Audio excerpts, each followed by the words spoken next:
channel. My name is Susannah. Thank you if you're returning here, and if you're new, I'd love it if you become one of my subscribers. I make everything using my Ninja Foodi, so if you've got one of those, you're going to love my recipes. And tonight's one I've actually had some feedback on. So this is my tender beef in gravy. It's pressure cooked. It was so yummy. The sauce was absolutely delicious. However, I probably cooked mine for a bit too long, and therefore the pieces of beef were falling apart considerably. Now I sliced mine up in this video. Of course, you don't have to slice it into strips. You could leave it a bit thicker, a bit chunkier, and that's going to help, or cook it for a little bit less time. I wasn't sure whether to put the video out or not, but most of you said, please, we want to see it. And I promise you, it tastes absolutely amazing. So please don't be put off by the fact that it was sort of too falling apart at the end of the video. There's definitely things you can do to change that if you wish to. And I did actually get some feedback that some people like it like that, and especially children as well enjoy it that way. So here's the recipe. Let's hope you like it. Hit the like button for me and let me show you how I made it.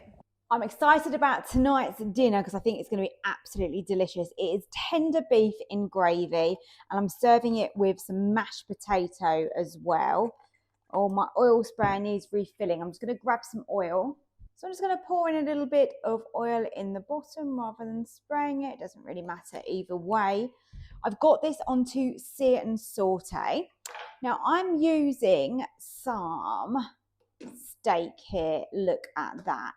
I have seasoned this really well, so I'm just going to give that a little mix around. I've cut it into nice thin strips here.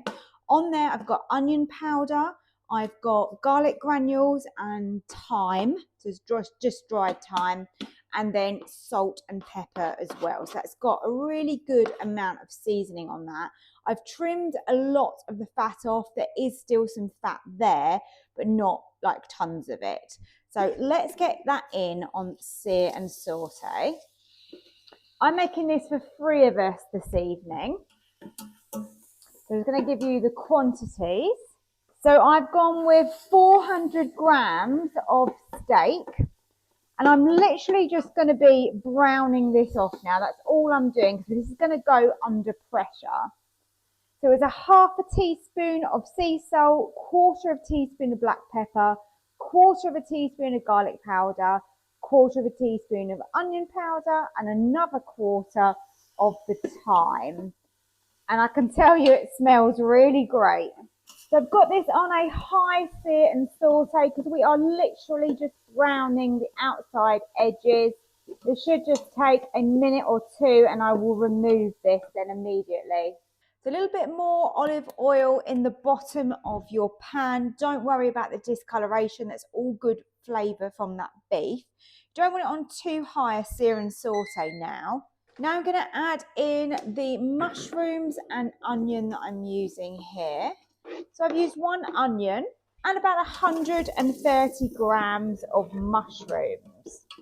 You can use whatever mushrooms you've got or you enjoy. It doesn't really matter too much. Now I don't need to give these too long. These are going to go under pressure, but I just like to soften down my onion very slightly. And I think, to be honest, that's enough. We now need to deglaze the pan. I hope I'm saying this right. Beef consomme. Consomme? I don't really know. Anyway, that is what I'm using. Now, if you don't have that or you don't want to buy it, then of course you can use beef stock. But this is going to deglaze the bottom of that pan, and that has got all of that flavour from that beef. So that is absolutely perfect going into here. And the reason I've chosen to use this is because it's a more concentrated flavour. It gives a richer and more darker gravy. But like I said, beef stock is absolutely fine. I actually happened to have this and I thought, do you know what? I know that's going to make this really delicious, so I'm going to try it. So with the stock or the beef consomme, or however you say it, you will need, it's always going to be a minimum of 250 mils of liquid when you're pressure cooking. And don't worry about that it's very liquid, because we are basically going to thicken this up and it's going to become the most delicious gravy ever. So make sure you've got that amount. I'm going to be adding balsamic vinegar, and I want around a tablespoon. If you don't have balsamic vinegar or don't want to use it, then you could use a little bit of red wine. That would work as well. And then some Worcester sauce, another tablespoon-ish of that. If you're like me and you need to follow a gluten-free diet, then I will recommend this Tesco's one, because it is really handy to have. If not, us gluten-free people, we will miss out. I've turned off the sear and saute now, and I'm going to add my lovely steak back in. So I've got the beef back in, and we've got enough liquid in the bottom there to be able to cook that and make a gorgeous gravy. For me, I fancied some carrots in with this. So I've got around 2 carrots there, and I'm going to cook those in with the beef.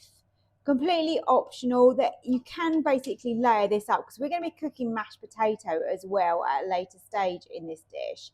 So if you prefer, you can also cook something like broccoli when we do the mashed potato, like a green veg that was going to cook for less time.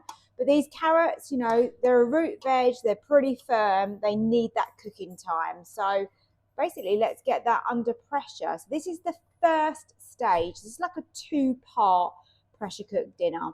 It's so easy though. I know you're going to absolutely love it.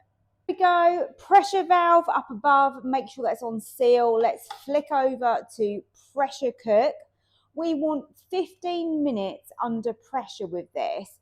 Now, I'm opting for a quick release, and do not worry about that. I know with meat, everyone tells you do a natural release, but it's submerged in that liquid. It's going to be absolutely fine, I promise you. We've come to pressure and the beef is cooking now, and we've got that 15 minutes just to wait. The next stage is going to be our potatoes for mash. So I'm going to be using the rack, which will sit over our beef, and then I'm going to put the potatoes on the rack, and I'm going to sit them in some stock so that we can cook those, and we're going to put those under pressure as well. If you wanted to, you could add some vegetables on top. The crisper plate is good for covering this, or some foil or anything you've got. You don't need to cover it though, by the way, but if you want to and you want to lay something else on top so you've got a 3-tier meal, then you most definitely can do that. But for me, I've got the carrots in there. I'm just serving some peas with ours tonight because my son really enjoys those. So I'm trying to make it a family-friendly dinner. He would not be keen if I gave him a load of broccoli. I love it. He doesn't. So I've got a vegetable stock pot here. I'm just going to put it in, and then I'm going to pour my boiling water straight out of my kettle over that. I could have mixed it up, you know, separately, but sometimes I'm a little bit lazy. It's getting quite late this evening actually for us having dinner. And so I'm just going to do it like this. Remember, that pot is sealed. We've got that pressure, this, you know, the steam build up inside. It will literally, it won't matter whatsoever. So never worry about that. And then that's all I do with my potatoes. I just add the stock to them. And then afterwards, I season them. I put butter, I put milk or cream in them and make them really yummy. Brilliant. The pressure has just been released, so it's going to be interesting to see where we are at right now. Let's take a closer look. Let's give this a little stir, and remember, we are going to be thickening this, so don't be concerned that it's all runny. Let's see how well the carrots are doing. Oh, yeah, great. They are nice and tender already. So what we want to do now is add in our potatoes. So I lower over my potatoes, which have got the stock in them. What I forgot to say was you're going to need to add a little bit more liquid just into the bottom of the pot to bring it up to that 250 millilitres.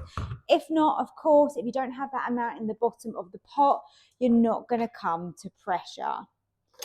So make sure your vent is on seal. We're going with a quick release on high again for 8 minutes. Whilst we're waiting for that to come up to pressure, I've got a tablespoon of corn flour in here. I'm going to have a tablespoon of water, mix that together, and that's going to be our corn flour slurry, and that is our thickening agent to make our beautiful gravy. Okay, pressure is now releasing.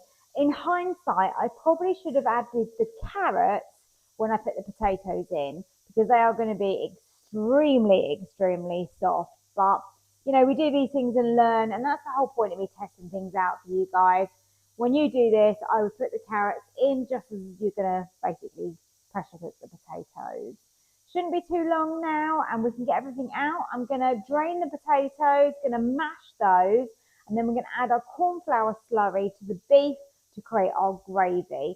I've used 1 tablespoon of corn flour. If it's not enough, I'll just use more until I get the right consistency.